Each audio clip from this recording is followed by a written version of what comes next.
அனைவருக்கும் வணக்கம் மக்களே. இந்த ஒரு வீடியோவில் நம்ம எதை பற்றி பார்க்க போகிறோம் அப்படின்னா, எல்லாருமே ஃபோட்டோலே தம்ப்நெயிலே டைட்டிலே பார்த்துட்டு தான் கிளிக் பண்ணி உள்ளே வந்திருப்பீங்க. ஆமாங்க, 2025 டு 2026 ஆண்டிற்கான உதவித்தொகை மாதம் மாதம் 4000 ரூபாய் உதவித்தொகை வாங்கக்கூடிய அந்த அதிர்ஷ்டசாலிகள் யாரு அப்படின்றத பத்தி தான் இந்த ஒரு வீடியோவில் நம்ம தெளிவாகவும் துல்லியமாகவும் பார்க்க போறோம்.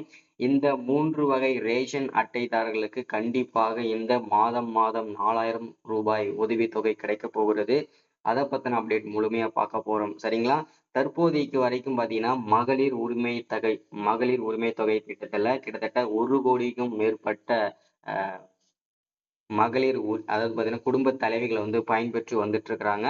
அதை தொடர்ந்து மீண்டும் வந்து பார்த்தீங்கன்னாக்கா உதவித்தொகை அறிவிச்சிருக்கிறாங்க அந்த 3 விதமான அட்டைதாரர்களுக்கு.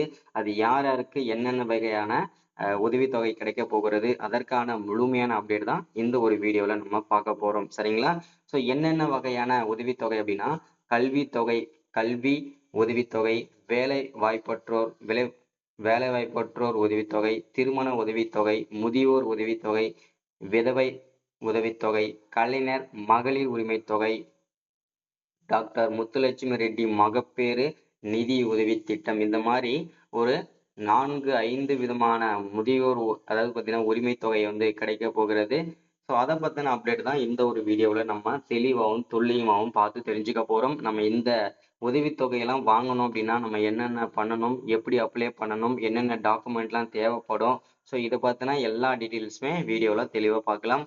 அதற்கு முன்பாக நமது கவர்மெண்ட் ஜாப் டெய்லி அப்டேட் சேனலுக்கு இப்போதான் நீங்கள் ஃபர்ஸ்ட் டைமாக முதல் முறையாக நமது சேனலை பார்க்குறீங்க, நம்ம வீடியோவை பார்க்குறீங்க அப்படின்னா மறக்காமல் சப்ஸ்கிரைப் பண்ணிவிட்டு பக்கத்தில் இருக்கிற பெல் பட்டனை கிளிக் பண்ணி ஆளுன்ற ஆப்ஷனில் போட்டு வச்சுக்கோங்க. அப்போதான் நம்ம போடக்கூடிய அரசு துறையிலிருந்து வரக்கூடிய எல்லா விதமான கவர்மெண்ட்டோட ஜாப்ஸாக இருக்கட்டும், அப்டேட்ஸாக இருக்கட்டும், நோட்டிஃபிகேஷனாக இருக்கட்டும், எதுவாக இருந்தாலும் சரி நீங்கள் உடனுக்குடனே நமது சேனலில் ஈஸியாகவே துல்லியமாகவே தெரிஞ்சுக்கலாம். சரிங்களா? ஸோ அப்போ தான் நம்ம போடக்கூடிய இந்த மாதிரி கவர்மெண்டோட அஃபிஷியல் ஸ்கீம்ஸ்லாம் ஈஸியாகவே நீங்கள் தெரிஞ்சுக்க முடியும். ஈஸியாகவே எல்லா அரசு நலத்திட்ட உதவிகள்லையுமே நீங்கள் பயன்பெற முடியும். சரிங்களா? ஸோ அதுக்கு நீங்கள் பண்ண வேண்டியது ஒன்று தான், மறக்காமல் நம்ம சேனலை ஃபாலோ பண்ணணும், மறக்காமல் சப்ஸ்கிரைப் பண்ணி வச்சுக்கணும். ஓகேங்களா? முடிஞ்ச அளவுக்கு ஒரு 5 பேருக்காவது ஷேர் பண்ணுங்க. வாங்க வீடியோக்குள்ளே போயிட்டு இதற்கான முழுமையான அப்டேட் என்ன ஏதுன்றதை தெளிவாக தெரிஞ்சுக்கலாம். சரிங்களா? ஓகே, இப்போ ஃபர்ஸ்ட் நம்ம பார்க்க போறது இங்க தெளிவா கொடுத்துருக்காங்க பாருங்க. உதவி தொகைனா என்ன அப்படின்னா, நிதி உதவி அல்லது மானியம் என பொருள்படும். கல்வி, வேலைவாய்ப்பு, திருமணம், முதியோர் உதவி, விதவை உதவி போன்ற பல திட்டங்கள் அரசு மற்றும் பிற நிறுவனங்கள் உதவித்தொகைகளை வழங்குகின்றன அப்படின்றத மென்ஷன் பண்றாங்க. ஸோ உதவித்தொகையின் சில உதாரணங்கள் அப்படின்னா, கல்வி உதவித்தொகை மாணவர்களின் கல்விக்கு உதவி செய்வதற்கு வழங்கப்படும் நிதி உதவி. இது கல்வி தகுதி, நிதி தேவை, சமூக ஈடுபாடு போன்ற அளவுகோல்களின் அடிப்படையில் வழங்கப்படலாம். இந்த கல்வி உதவித்தொகை நீங்க வாங்கணும் அப்படின்னு கேட்டீங்கன்னா, யாரெல்லாம் நீங்க படிச்சுட்டு இருக்கீங்களோ, இப்போ நீங்க வந்து காலேஜ் படிச்சுட்டு இருக்கலாம், இல்லை ஸ்கூல் படிச்சுட்டு இருக்கலாம், இல்லை வந்து மாஸ்டர் டிகிரி பண்ணி இந்த மாதிரி எல்லாருக்குமே வந்து ஸ்காலர்ஷிப்ன்ற ஒரு விஷயம் இருக்கும் இல்லையா? ஸோ அதை கண்டிப்பா நீங்க போயிட்டு நீங்க ஆஃபீஸ்ல கேட்கலாம். ஆஃபீஸ் மீன்ஸ் உங்களுடைய நீங்க ஸ்கூல்ல படிச்சுட்டு இருந்தீங்கன்னா உங்ககிட்ட டீச்சர்ஸ் நீங்க கேட்கலாம். ஸ்காலர்ஷிப் கண்டிப்பா உங்களுக்கு கிடைக்கும். ஸோ அதையுமே நீங்க வந்து கேட்டுட்டு நீங்க வந்து பாத்தீங்கன்னா அப்ளை பண்ணி விடலாம். ஸோ கண்டிப்பா உங்களுக்கு ஸ்காலர்ஷிப் கிடைக்கும். சரிங்களா? அடுத்ததா காலேஜ் படிக்கிறவங்க அவங்கவுங்க ஸ்டாஃப் கிட்ட கேட்கலாம். அப்படி இல்லைன்னா ஆஃபீஸ் அங்கங்க ஒரு காலேஜ்ல வந்து கண்டிப்பா ஆஃபீஸ் இருக்கும், ஜென்ரல் ஆஃபீஸ் இருக்கும் இல்லையா? அங்க போய் நீங்க வந்து இந்த மாதிரி ஸ்காலர்ஷிப் அப்ளை பண்ணணும் அப்படின்னு சொன்னீங்கன்னா கண்டிப்பா அவங்களுமே அப்ளை பண்ணி கொடுப்பாங்க. ஸோ அதுக்கு தேவையான டாக்குமெண்ட்லாம் என்னென்னன்றதையும் அங்கேயே அப்டேட் பண்ணுவாங்க. சரிங்களா? ஸோ உங்ககிட்ட இருக்கிற சர்டிஃபிகேட்ஸு, ஸோ அதுக்கப்புறம் பார்த்தீங்கன்னா கம்யூனிட்டி சர்டிஃபிகேட்ஸ், உங்களுடைய ஃபோட்டோ, இந்த மாதிரிலாம் நீங்கள் 2-3 டாக்குமெண்ட் கொடுத்தீங்கன்னாவே போதுமானதாக இருக்கும் இந்த ஸ்காலர்ஷிப்க்கு உதவித்தொகைக்கு. இது கல்வி உதவித்தொகைக்கான அப்டேட். ஓகேங்களா? ஸோ இது ரொம்ப ரொம்ப ஒரு மகிழ்ச்சிகரமான தகவல். அது மட்டும் இல்லாமல் இதில் வந்து நிறைய பேர் அப்ளை பண்ணிக்கலாம் அப்படின்னு நினைப்பீங்க. கண்டிப்பாக இதில் வந்து லிமிட்டடான டைம் தான் கொடுப்பாங்க. ஓகேங்களா? ஸோ அனைவருமே அப்ளை பண்ணிக்கலாம், கம்மியான டைம் தான் கொடுத்துருப்பாங்க. ஸோ சீக்கிரமாகவே நீங்கள் அப்ளை பண்ணிவிட்டு ஸ்காலர்ஷிப் வாங்கிக்கோங்க. மினிமம் 4000 ரூபா கிடைக்கும். அதற்கு மேலே அதிகபட்சமாக எவ்வளோ வேணாலும் கிடைக்கலாம். இது வந்து ஒவ்வொரு கம்யூனிட்டி வாரியாக பிரிச்சிருவாங்க. ஓகேங்களா? ஒவ்வொரு கம்யூனிட்டிக்கும் தனித்தனியாக வந்து உதவித்தொகை மாறும். அதை வந்து நீங்களுமே புரிஞ்சுக்கணும். ஓகேங்களா? ஸோ இப்போ எஸ்சி எஸ்டி அப்படின்னு அந்த கம்யூனிட்டியில் வரவங்க, நான் வந்து அந்த கம்யூனிட்டியும் நான் தப்பாக குறை சொல்லலை. ஸோ அதுல இருக்கிற விஷயத்த நான் சொல்றேன். ஓகேங்களா? எவ்வளவு கிடைக்கும்ன்றதையும் சொல்றேன். ஸோ எஸ்சி, எஸ்டியா இருந்தீங்கன்னா மினிமம் உங்களுக்கு வந்து ரூ. 4000 கிடைக்கும். கண்டிப்பா கிடைக்கும். பிசி, எம்பிசியா இருக்கிறவங்களுக்கு ரூ. 2500 3000 தான் கிடைக்கும். ஸோ அடுத்தது வந்து பார்த்தீங்கன்னா, எஸ்சிஏ, எஸ்சி, பிசி இந்த மாரி வரவங்களுக்கு வந்து பார்த்தீங்கன்னா, ரூ. 1500 2000 இவ்வளவு தான் கிடைக்கும்ன்றத மென்ஷன் பண்ணிக்கிறேன். ஓகேங்களா? அடுத்ததா வேலைவாய்ப்பற்றோர் உதவித்தொகை.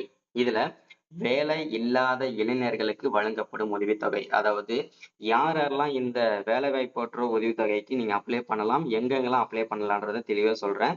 ஸோ ஃபர்ஸ்ட் வந்து இந்த வேலைவாய்ப்பற்றோர் இளைஞர்கள் வந்து பார்த்தீங்கன்னா என்ன பண்ணணும் அப்படின்னா, ஸோ படிச்சு முடிச்சுட்டு நீங்க வந்து டிகிரி வச்சிருப்பீங்க இல்லையா? அந்த டிகிரிய வச்சு நீங்க வந்து அப்ளை பண்ணிக்கலாம். அது எங்க போயிட்டு அப்ளை பண்ணணும் அப்படின்னா, உங்களுடைய அ எம்ப்ளாய்மென்ட் ஆஃபீஸ்ன்னு ஒண்ணு இருக்கும். ஒவ்வொரு டிஸ்ட்ரிக்ட்டும் ஒரு எம்ப்ளாய்மென்ட் ஆஃபீஸ் கண்டிப்பா இருக்கும்.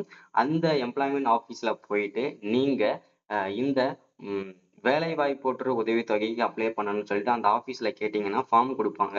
அந்த ஃபார்ம வாங்கி நீங்க ஃபில் பண்ணி உங்களுடைய நீங்க என்ன டிகிரி முடிச்சிருக்கீங்களோ அத நீங்க வந்து ஜெராக்ஸ் எல்லாம் குடுத்து, ஸோ அத அட்டாச் பண்ணி அதுக்கப்புறம் வந்து உங்ககிட்ட இருக்க சர்டிஃபிகேட்ஸ் கம்யூனிட்டி சர்டிஃபிகேட்ஸ், உங்களுடைய இருப்பிடச் சான்றிதழ், வருமானச் சான்றிதழ், ஸோ அதுக்கப்புறம் பார்த்தீங்கன்னா, உங்களுடைய ஆதார் கார்டு, ஐடி ப்ரூஃப் உங்களுடைய ஆதார் கார்டு இதெல்லாம் ஃபோட்டோ வச்சு ஜெராக்ஸ் பண்ணி அட்டாச் பண்ணி குடுத்தீங்கன்னா, உங்களுக்குமே இந்த வேலைவாய்ப்போன்ற உதவித்தொகை கண்டிப்பா கிடைக்கும். மினிமம் ரூ. 5000 கிடைக்கிறதுக்கு சான்சஸ் இருக்கு இந்த வேலைவாய்ப்போற்றோர் உதவித்தொகைக்கு. சரிங்களா? எல்லாருமே சீக்கிரமாவே அப்ளை பண்ணிடுங்க. சரிங்களா? ஸோ அப்ளை பண்ணதுக்கு அப்புறம் வந்து பார்த்தீங்கன்னா, ஒரு 1 வீக்ல வந்து வெரிஃபை பண்ணுவாங்க. ஸோ அதுக்கப்புறம் வெரிஃபை பண்ணியதுக்கு அப்புறம் பார்த்தீங்கன்னா, உங்களுக்கு வந்து மீண்டும் ஒரு நோட்டிஃபிகேஷன் அது இன்டிமேஷன் மெசேஜ் குடுப்பாங்க. ஓகேங்களா? ஸோ அதுக்கப்புறம் வந்து பார்த்தீங்கன்னா, உங்களுக்கு வந்து இந்த வேலைவாய்ப்போற்றோர் உதவித்தொகை கண்டிப்பா கிடைக்கும். சரிங்களா? இது ஒரு மகிழ்ச்சிகரமான தகவல். சரிங்களா? ஸோ அடுத்ததான் வந்து திருமண உதவித்தொகை. திருமணத்தின் போது பெண்களுக்கு வழங்கும் உதவித்தொகை. ஓகேங்களா? ஸோ எல்லாருக்குமே தெரியும். இதற்கு முன்பாக வந்து பார்த்தீங்கன்னா, திருமணம் உதவித்தொகை வந்து பார்த்தீங்கன்னா, அம்மா ஆட்சி காலத்துல வந்து எல்லாருக்குமே வந்து பார்த்தீங்கன்னா, ஒரு 1/4 பவுன், 1/2 பவுன் தாலிலாம் குடுத்துட்டு வந்துட்டு இருந்தாங்க. ஸோ இது ஒரு மகிழ்ச்சிகரமான தகவல். அது வந்து எல்லாருக்குமே பயன்பெறும் வகையிலும் இருந்தது. இல்லையா?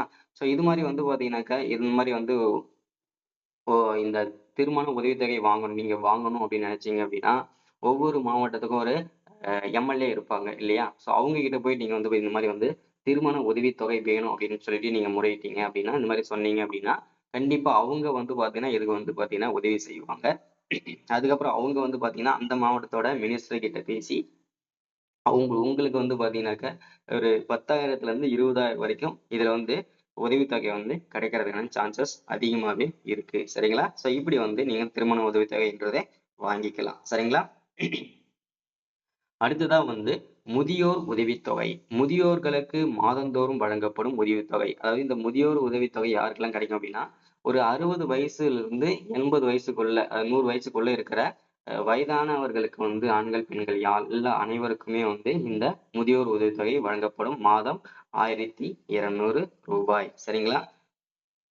ஸோ இதுல வந்து பார்த்தீங்கன்னாக்க வந்து பயன்பெறணும் அப்படின்னு நினைச்சீங்கன்னா, நீங்க வந்து ஒவ்வொரு மாவட்டத்துக்கும் ஏதாவது பார்த்தீங்கன்னா, ஒவ்வொரு ஊராட்சியும் வந்து பார்த்தீங்கன்னாக்க ஒரு போஸ்ட் ஆஃபீஸ் இருக்கும் இல்லையா? அந்த போஸ்ட் ஆஃபீஸ்ல போயிட்டு நீங்க வந்து இந்த முதியோர் உதவித்தொகை எப்படி வாங்கணும்னு கேட்டீங்கன்னாவே, அவங்க எக்ஸ்பிளைன் பண்ணுவாங்க. ஸோ அவங்க கிட்ட இந்த ஃபார்ம்லாம் கிடைக்காது. ஸோ நீங்க ஒவ்வொரு மாவட்டத்தோட அ விஏஓ இருப்பாங்க இல்லையா? ஸோ அதாவது பார்த்தீங்கன்னாக்கா, அவங்க கிட்ட போயிட்டு நீங்க வந்து இந்த மாரி சொல்லணும். சொன்னீங்கன்னா, கண்டிப்பா உங்களுக்குமே இந்த மாதந்தோறும் முதியோர் உதவித்தொகை வழங்கப்படும். அடுத்ததா, இந்த விதவை உதவித்தொகை யார் யாருக்கெல்லாம் கிடைக்கும் அப்படின்னு கேட்டீங்கன்னா, ஸோ விதவையா இருக்கிறவங்களுக்கு கண்டிப்பா அனைவருக்குமே கிடைக்கும். ஸோ அதுவும் கல்யாணம் ஆனவங்களா இருந்தாலும் சரி, ஆகாதவங்களா இருந்தாலுமே உங்களுக்கு இந்த வாய்ப்பு இருக்கு. ஸோ விதவை மற்றும் கணவரால் கைவிடப்பட்ட பெண்கள் வழங்கப்படும் உதவித்தொகை. இந்த உதவித்தொகையை நீங்க வாங்கணும் அப்படின்னாலும், ஃபர்ஸ்ட் நீங்க போக வேண்டியது விஏஓ கிட்ட தான். ஓகேங்களா? கிராம உதவியாளர் கிட்ட தான் நீங்க போகணும். அவர் வந்து பார்த்தீங்கன்னாக்க, அந்த மாவட்டத்தோட ஆட்சியர் கிட்ட ஓகேங்களா? அந்த மாவட்டத்தோட மாவட்ட ஆட்சியர் கிட்ட அப்ளிகேஷன் ஃபார்ம் கொண்டு போயிட்டு சைன் வாங்கிட்டு குடுத்தாங்க அப்படின்னா, கண்டிப்பா உங்களுக்குமே இந்த மாதந்தோறும் விதவை உதவித்தொகை கண்டிப்பா கிடைக்கும். சரிங்களா? அடுத்தது ஒரு முக்கியமான விஷயம் தமிழ்நாடு முழுக்க ஒரு பேசும் பொருளாக மாறிய ஒரு உதவித்தொகை அப்படின்னா, அது இந்த கலைஞர் மகளிர் உரிமை தொகை தான். அது என்ன அப்படின்னா, தமிழ்நாடு அரசு மூலம் குடும்ப தலைவிகளுக்கு மாதந்தோறும் ரூ. 1000 வழங்கப்படும் திட்டத்தை குறிக்கும். இந்த ரூ. 1000 வந்து குடும்ப தலைவிகளுக்கு கிட்டத்தட்ட 2,00,00,000 பேருக்கும் மேற்பட்ட நபர்கள் வந்து அப்ளை பண்ணியிருந்தாங்க. ஸோ அதுல 1,00,00,000 பேர் தான் இதுவரைக்கும் பயன்பெற்றுட்டு வந்துட்டு இருக்காங்க. மீண்டும் இப்போ 2025 டூ 2026ஆம் ஆண்டிற்கான முகாம்கள் அதாவது பட்ஜெட் கூட்டத்துல ஒரு தீர்மானம் நிறைவேற்றப்பட்டது. மீண்டும் வந்து இந்த கலைஞர் மகளிர் உரிமை தொகை வந்து மீண்டும் மீறி இருக்கிற அந்த 1,00,00,000 நபர்களுக்கு, குடும்ப தலைவிகளுக்கு ஸோ இந்த மீண்டும் வந்து இந்த முகாம்கள் நடத்தப்பட்டு, அதுல வந்து ஃபார்ம்கள் அதாவது விண்ணப்பங்கள் வரவேற்கப்படும் அப்படின்றதையும் மென்ஷன் பண்றாங்க. சரிங்களா? ஸோ எல்லாரும் மீண்டும் நீங்க வந்து அப்ளை பண்ணிக்கலாம். இந்த மாதம் மாதம் வரக்கூடிய மகளிர் உரிமை தொகைய கண்டிப்பா நீங்களுமே பயன்பெற்றுக் கொள்ளலாம். சரிங்களா? ஸோ அடுத்ததா வந்து டாக்டர் முத்துலட்சுமி ரெட்டி மகப்பேறு நிதி உதவி திட்டம். ஏழை கர்ப்பிணி பெண் தாய்மார்களுக்கு மகப்பேறு காலத்தில் உதவித்தொகை வழங்கப்படும் திட்டம். இந்த கன்சீவ் காலங்கள்ல இந்த மாரி விஷயங்கள் கண்டிப்பா இதுலயுமே வந்து கிட்டத்தட்ட ஒரு 5,000த்துல இருந்து 15,000 வரைக்கும் இந்த உதவித்தொகை வழங்கப்படும். சரிங்களா? இதுக்கு அப்ளை பண்ணணும் அப்படின்னா, எல்லாருக்குமே தெரியும். நீங்க வந்து பார்த்தீங்கன்னா, நம்ம வந்து ஒவ்வொரு ஊராட்சிக்கும் பார்த்தீங்கன்னா, ஒவ்வொரு நர்ஸ் ஒதுக்கியிருப்பாங்க. ஸோ அவங்க கிட்ட நீங்க கணக்கு குடுத்துருந்தீங்க அப்படின்னா, கண்டிப்பா உங்களுக்குமே இந்த உதவித்தொகை கண்டிப்பாக கிடைக்கும். சரிங்களா? ஸோ இன்னைக்கான வீடியோல இந்த ஸ்கீம்லாம் நெறைய பேருக்கு தெரியாமலே இருந்திருக்கும். ஏன்னா, இந்த ஸ்கீம்லாம் இருக்கு அப்படின்றது நெறைய பேருக்கு தெரியாமலே இருந்திருக்கும். முடிஞ்ச அளவுக்கு எல்லாருக்குமே ஷேர் பண்ணி விடுங்க. இந்த ஸ்கீம் எல்லாருமே பயன்படுத்திக்கோங்க. ஸோ யார் யார் கேட்டா எங்கெங்க நீங்க அப்ளிகேஷன் ஃபார்ம் வாங்கணுன்றதையும் சொல்லியாச்சு. எப்படி அப்ளை பண்ணணும்னு சொல்லியாச்சு. சீக்கிரமா அப்ளை பண்ணுங்க. Thank you. வெல்கம். அடுத்து ஒரு முக்கியமான வீடியோல அப்டேட்ல சந்திக்கிறேன். Thank you.